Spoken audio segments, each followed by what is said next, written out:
Hello everyone, and welcome back to Stories with me, Jesse. And today we're once again looking at the people who ask us to decide if their actions were justified over at Reddit/Am I the A-hole. Let me know what you think of these stories in the comments, as well as any suggestions you might have that we may just use in a future installment.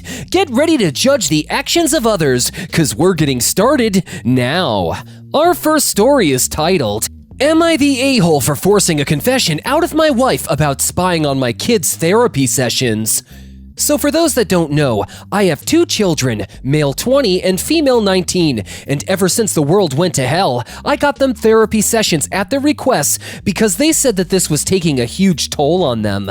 On Wednesday, when my daughter went to attend the Zoom session, my wife had left to go take a nap. I didn't think much of it, but she came back exactly 3 hours later, after both of them finished looking sad. Today, the same thing happened, and when I went to wake her up for dinner today, I found her watching a recording of my daughter's session.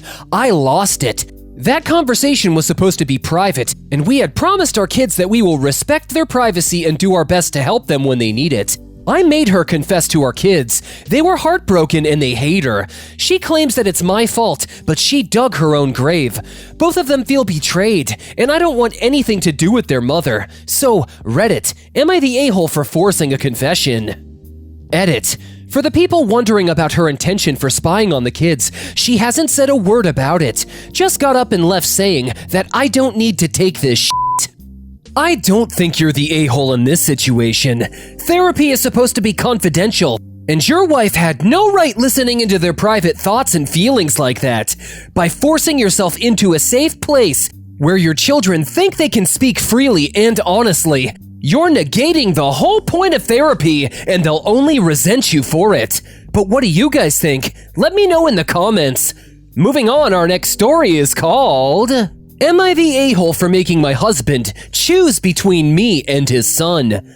I, 39 female, am married to Dave, 44 male, and he has a son named Avery, 19 male, and an ex-wife named Diana, 42 female. Avery has always been hostile towards me and blamed me for his parents' divorce, despite his dad not meeting me until 3 years after. I have tried my best to spend time with Avery, and I've been respectful of all the boundaries he set with me. Avery still hates me. It was fine with me, as long as he didn't treat me like shit because he hates me.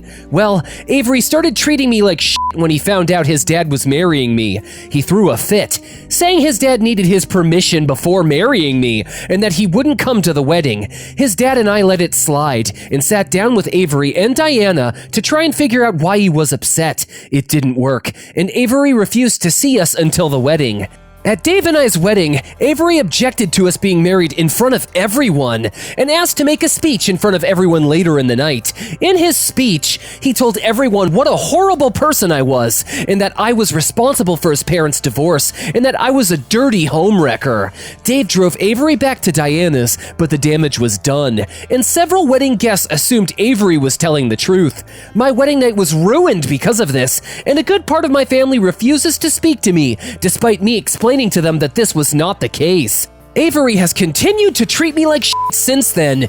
He got mad at me once, so he dropped my cat off at a shelter 2 towns over and refused to tell me where he was until he'd been put down. I wanted to keep my wedding dress after the wedding, and he tore it to shreds. Just 2 examples. I'll give more if anyone wants them. Finally, Wednesday, Dave and I had Avery over for dinner because Avery actually wanted to come. Long story short, when I went to get dessert and Dave wasn't there, Avery confronted me in the kitchen and began screaming at me and told me that I was a horrible person, as well as some other not so nice things. Dave eventually came in, Avery left, and I got pissed. I told Dave that I was tired of his son constantly attacking me and treating me like shit because of something he knows didn't happen, and that I'd put up with his bullshit for the last 6 years. I told him that he had to make a choice between me and Avery, because I wasn't putting up with Avery's shit any longer, and if it was a requirement of being married to Dave, I'd be filing for divorce. Dave told me it wasn't fair to make him make this decision, and I told him it might not have been fair, but it wasn't fair of him to let his son harass and attack me for years. Am I the a-hole for making my husband choose between me and his son? You are definitely not the a-hole, and under the circumstances, I don't blame you one bit for being tired of the crap and wanting his son to stop attacking you and blaming you for his parents no longer being together. Nobody wants their mom and dad to split up, but after 3 years, you'd think he'd learn to accept change instead of lashing out and being so immature and hurtful. I hope that things get better and that your husband decides to stand up for you.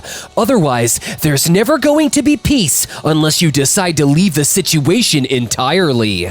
Our next story is titled, Am I the a-hole for poisoning my cousin by feeding him cooked onions?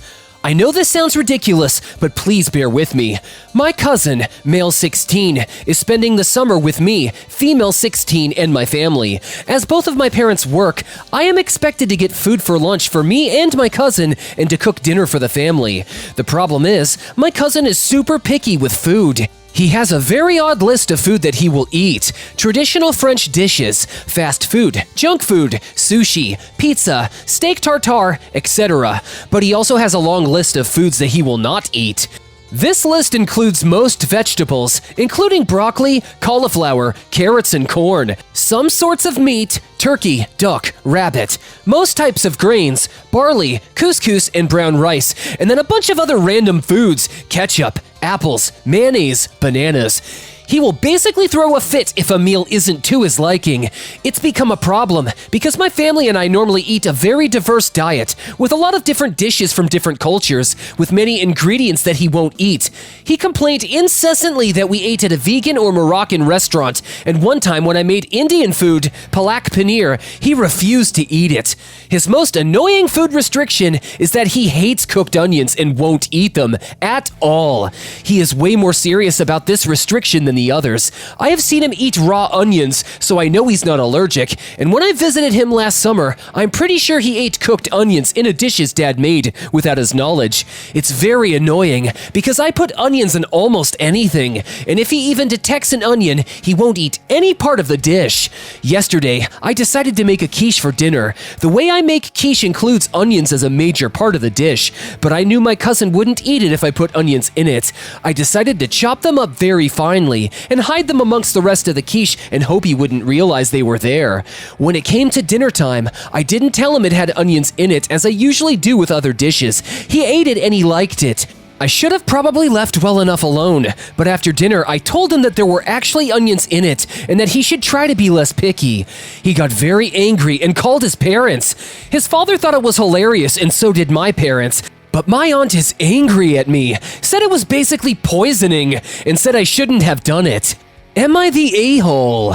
This kid sounds pretty ridiculous, and you are not the a-hole for sneaking onions into your cousin's food, at least in my opinion. I mean, he's 16 years old, and past the point of whining about his food. My son is a picky eater too, and I don't think of myself as an a-hole for sneaking black beans into the brownies we make. But he's a small child, unlike your cousin, so I think it's time for him to grow up and get over himself. Our next story is titled, Am I the a-hole for telling my husband I regret having our children and telling my daughter I never wanted her? I, female 24, have 4 children. I had my first when I was 19. My children are 5 female, 3 female, 2 female, and 1 male. All of our children have been planned, but it's always been my husband pushing to have another. If he'd have let me, I would have stopped at our oldest. I never really wanted to be a mom, and don't feel as though I connect with them very well. A few nights ago, I was putting my eldest daughter to sleep when she started asking me loads of questions.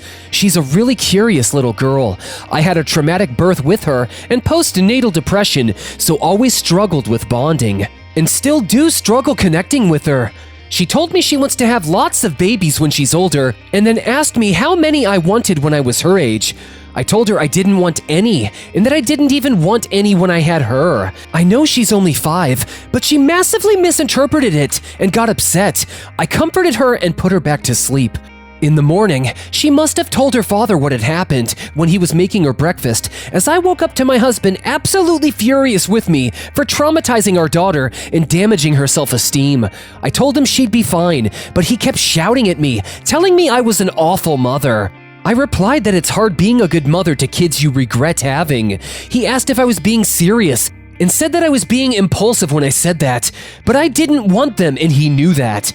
He left the room absolutely furious with me and took the kids to his parents' house. Am I the a-hole? Whoa. The people of Reddit say that you are in fact an a-hole, and I'd have to agree on the grounds that no matter how you feel about being a mother, how you talked to your 5-year-old daughter was heartless and cruel. I apologize that you feel you were pressured into being a parent, but it's your body and your life, and you could have made a stand before bringing new lives into this world. Children never deserve to be punished when they don't ask to be born, and now that you've made your bed, you might actually get your wish to not deal with them. I just hope you find your peace, either with them or without them. Our final story is called, Am I the a-hole for not wanting my dad to walk me down the aisle because he's in a wheelchair? About 3 years ago, my dad was injured in a really bad hit-and-run car accident. He broke just about every bone in his body and left him paralyzed from the waist down. Our relationship has always been really good, but I hate seeing him in pain and admittedly try to avoid seeing him because it just makes me uncomfortable. In November, I'm getting married. I've been with my fiance for 4 years, and he and my dad get on really well. Naturally, the decision of who was going to give me away came up in the family group chat, and I kept silent after I realized my dad would be in a wheelchair. We always talked about him giving me away and having a dance at my wedding, and I don't want to be reminded of what could have been at my wedding. I messaged my mom privately and told her I want my uncle to walk me down the aisle as we're incredibly close. She naturally asked why I told her that my dad being in a wheelchair would add complications to the wedding. The walkway would have to be widened to accommodate his wheelchair, and he wouldn't be able to hold my arm or give me a proper hug. She was outraged, called me an ableist POS, and removed me from the group chat. My aunt has since called me, telling me my dad is absolutely devastated. Am I the a-hole? It sounds like we have 2 a-holes today, because you're certainly not being fair to your father. He didn't ask for the injuries he sustained. I understand how it must be depressing that your perfect wedding involved him dancing with you, which he obviously can't do any longer. But how do you think it makes him feel to be treated differently or shut out because of it? He's still your father, and if you love him, you should allow him to take part in some form so that he can see his daughter get married. Do you guys feel the same way that I do, or do you perhaps feel differently about any of today's stories? I always value the perspective of the community in the comments and welcome you to share your own judgments below. Anyways, that's about all the time we have for today, ladies and gentlemen. Thanks again for tuning in with me, Jesse. Don't forget to like, comment, and subscribe for more content, and check out what other stories I have for you. Have a beautiful day, and don't be an a-hole.